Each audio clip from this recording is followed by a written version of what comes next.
Welcome back to A Little Faith. I'm Matt, and I'm here with Myriam Badger, a midwife, a mother, and an all-around lovely individual. So you're somebody who's like always on the move. I've saw you at Picton, like when was it, a couple months ago or whatever. Yeah.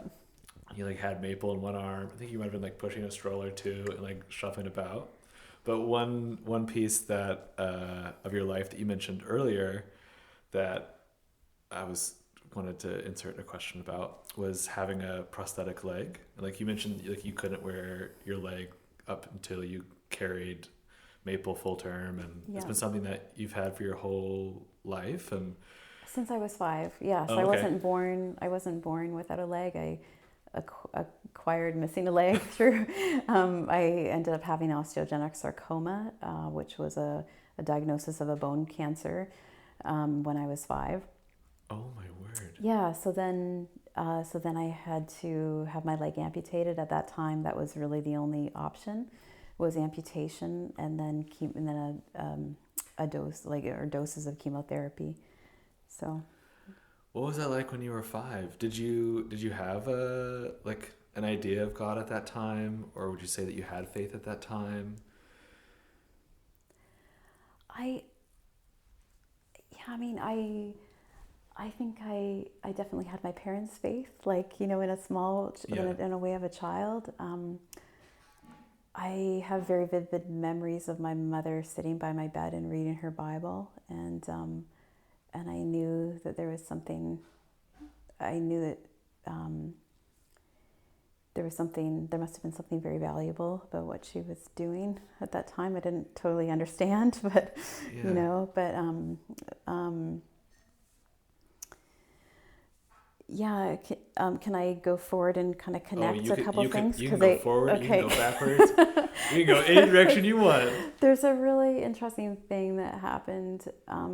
So, the hospital that I went for my surgery was Sick Children's in Toronto, and it ended up that um, that's where Maple was too. So she was flown there. We had the choice of being able to go to CHIO, which is in Ottawa, or Sick Kids. So we asked that she go to Sick Kids, and that's where they were thinking of sending her anyways. So it was an interesting, a really interesting, amazing experience having her in the hospital that I had been in. So even though Huh. the actual rooms that she was in, that was a new part of the hospital that was built after I had left, but I went back into the hallways of where I had been and where my memories took me. And so they're mostly just the rooms, and the wards were mostly just offices now. So I just took the elevator up one day and with my mom, and we looked around and tried to find a couple of the spots that were, I had clear memories of. And it was a really confirming, I guess, experience, being in the same place where I knew that my parents had prayed for me and that many other people had prayed. And actually, some of the same people were praying for Maple. They were still around, and they'd prayed for me and for my family at that time. And it was a very powerful experience, walking around in those hallways again. And my dad passed away about 9 years ago, and Oh. it, being in the place where I knew he had been, praying Mm. for me, and I know that those same prayers, would have been for Maple, Wow. and I felt very close, to him again, and to my parents, what they have taught me about their faith, sort of happening over again, and my mom being with us, and having those experiences as well, and sort of reliving some of those things, but in a positive way too, because that God has brought us through, and we have survived other trials, and that we would get through this as well. And My mom was with us in the waiting room when we were waiting during Maple surgery, which was, took all day, or like about 8 or 9 hours of surgery, and reflecting on who was with her, and praying with her during that time of her waiting for my surgery. And yeah, it just, I think the chapter in Hebrews, when it has all these different people's lives, like we also draw on those things. We draw on other people's faith and experiences. And, I definitely was drawing on my parents' experience to help me through this experience as well. And I think that helped Aaron too, like my mom being there and sharing so much during that time, that Aaron sort of really connected, even though, he obviously wasn't around. Yeah. But being able to almost like vicariously. Yeah. Yeah, I think there's definitely a vicariousness to faith, which I think is a really interesting aspect of it. And I think, that's definitely in my toolkit. Like when I think about like what I draw on, I also draw on other people's experiences. Just to touch on one interesting experience as well, not long after I had had cancer, there was a family that was very close to us in the same meeting that I was growing up in, the same Christadelphian church. And their son had cancer, and so he was also at Sick Kids, and he had a brain tumor, and the same prayers, the same people were praying for him, and actually he didn't survive his cancer, and this was with me, through these experiences with Maple, right? Yeah. Because I knew that, and that family still have great faith, and so just because, we can have a lot of questions around it, and it's not wrong to question, and I think it's really healthy to try to work these things all through, like why their family, why not ours, why is Maple pulled through, and there's other kids here at Sick Kids who I know haven't, even in the people that we've met in the time. And these things don't have easy answers, but one of the Touchstone things is that it's trusting in God, and whether our lives face death, and ultimately we do die, or people around us die, is not the end of the story, and I think a lot of people in Hebrews 11 faced challenges to do with death, and I think death is one of our greater, if not the greatest challenge as the human experience, to then still have faith in God through either being confronted with death ourselves, confronted with death of people that we're extremely close to.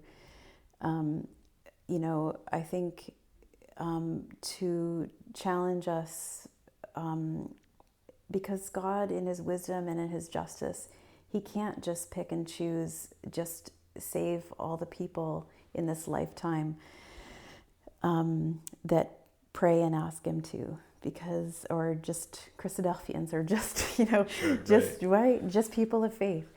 And that would be unjust. And the justice that is that we all have to go through very challenging things, and some life will be lost before time,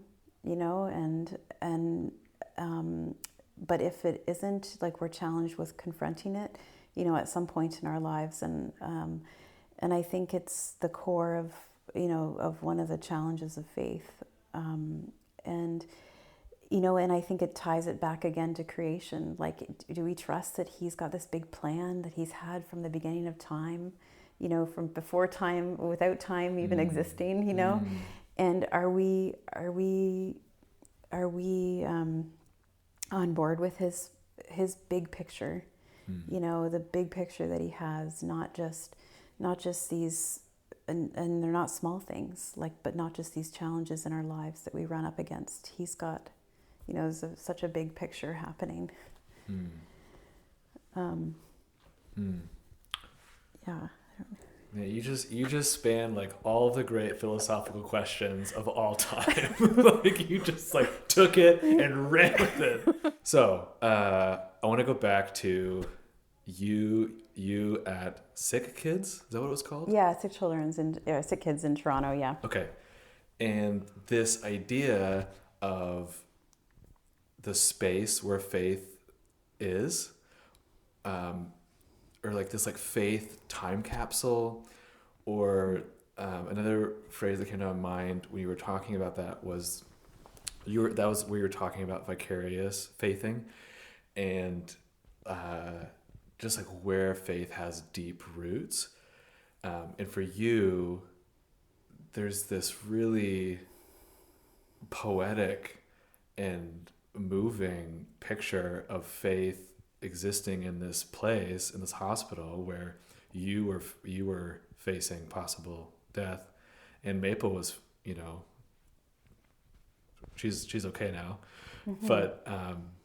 But she was there too. and here in this building there's these like prayers that run at like an artery depth level, from your parents to you and Aaron being parents to the people who were around you at that time, the people who were rallying around Maple at that time. And it just has my brain wondering about like where do we stand, yes, at points of great trial, and find faith that has been shown before, like the rivers run through it and we can follow that path, which is kind of what was happening. And where are the spaces that we can stand where we know we are deeply loved, and we know that like faith is vibrant and alive. And I'm just so curious if there's like we have this bookend over here, but I'm wondering if you have a bookend over here as well, where there's this similar deep rootedness and almost homecoming of faith, but instead of a really challenging trial, it's a really beautiful and rejuvenating and that flourishing aspect of faith. Yeah, I'm curious to see if there's a space that you've stood where you've had a similar experience, but positive. I wish I had more time to think about it. I'm processing it. Yeah, I'm just processing this out loud. Really, I'm asking myself this question too, like, where do I stand? Where are the hollows of my deepest fear, where faith has been present before? And where do I stand that faith has come alive and I go back to? And I think I have some superficial answers, but not to the depth of your experience of having cancer in the hospital and Maple, having a heart condition that's life-threatening. Is there anything that you wish that I would have asked you about? Or is there anything, thinking about our conversation, is there anything that stands out to you as particularly meaningful? I think that question that you've asked me that I don't know how to answer the question to, like, it actually is there something maybe really profound about that? Had you thought about that faith rootedness of the hospital, and like that was a very deliberate thing for you, like when you were there, like you were very conscious of like the faith, or is it only like as time has passed in thinking about it that you've realized like, oh, like there was a lot happening in that building? No, I realized it at the time, and it made me want to go and be in some of the places that I had in my memory, to like be in the waiting room where because it is a different waiting room now for the surgery, like be in the waiting room where my mom and my grandfather were, her memories of who was waiting with her during the surgery and who was supporting her, and yeah, just I realized it at the time. And another, and maybe this answers a little bit to what you're trying to get at, like with is there this place that you've been in where you've also felt, I don't know what the word was that you used, but flourishing, yeah. So maybe it could be in the same building in a sense, because So I used to have sort of a memento box of everything from the hospital, and there was a list that I had of all the people that had sent my mom and dad cards and gifts and money and like all different types of ways of giving. And there was this list and people's names, and I remember reading through that list and knowing most of the people on that list. But the amazing thing is that a lot of those same people, so when we came back, or when we were in the hospital, there was things happening like that for us where, messages, gifts of money and support and prayers, and a lot of them the same people, and just thinking of the threads even through like our community of people that we have, and when we came back here to the house for about a month, there was letters that were coming through the mail, and I think that's a very affirming, amazing thing that actually helps you feel to flourish, to go forward, and then hopefully to do that for other people, so there's some real strong threads with that for me that have kind of come full circle. Of love and support. It's a beautiful thought. How would you describe your faith now? Or how would you describe your faith life now? Yeah, I mean, I guess you feel cautious in a way, like, or maybe I just do. And Aaron and I were talking about this before kind of meeting with you, like, and maybe we, with the people that are listed in Hebrews 11, I don't think that I put them on pedestal, like I try not to do that with things in my life or with people in my life. I don't know, you don't want to put yourself in the chapter of Hebrews 11. Do you know what I'm saying? Yeah. Like, you can't compare yourself to the pain to like Moses or like yeah. to, and not that they wouldn't want us to be saying that about them, I don't think. Like if we, because their challenges were it was God that brought these things into their lives, and really the core of what we are all responding to is this faith in God's big plan, and ultimately the plan of resurrection and and seeing Jesus, and all of us being given this gift of eternal life together. Like they're also waiting for all of us, to all be given it together. And so I don't know, it's hard to, I just know my faith has been challenged, and to put it lightly. Yeah. And I know I've wrestled a lot and with God and questioned a lot of things. But I just know there's nothing else. I know through working through all of these things and comparing these challenges and what they've produced, and pushing your character and growing your character, that there has to also be some bigger plan for that. And to me, that is a cohesive, that makes sense in my mind and in my life and how, with the things that I've faced. And so when everything gets whittled down, when you get challenged with things and put under a lot of pressure, things very quickly, a lot of very meaningless things disappear, and it helps to really channel very core things. And so very core things of knowing that God is sovereign, is where that leaves me, and it doesn't leave me. Like all these challenges keep reinforcing those same those same concepts. And it makes me also want to be there with all the people, in Hebrews 11. We won't be able to see God without faith. We won't be able to be a part of things without faith.